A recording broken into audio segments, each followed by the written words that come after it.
Si Marcos, pasyal na lang yan. Bagay na tinawanan lang ni PBBM. Ito yung schedule ko. Saan yung pasyal? This is my schedule for today. Where's the paseo? Wala. Yung kasama ko kami. We don't make pasyal.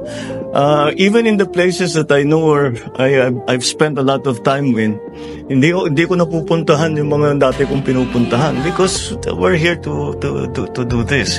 Banat pa ni Duterte kay PBBM. Gusto lang nito ng term extension kaya suportado niya ang charter change. Nako-confuse kasi ako sa PRRD. Papalit-palit eh. So I'll have to examine it further. Read it kasi very quick ko lang narinig ang balita. Kanyang mga remarks. So we'll tignan ko muna kung ano ba talaga yung sinabi niya para maintindihan ko dahil hindi ko talaga naintindihan. Kasi parang naiiba bawat salita niya. Iba eh.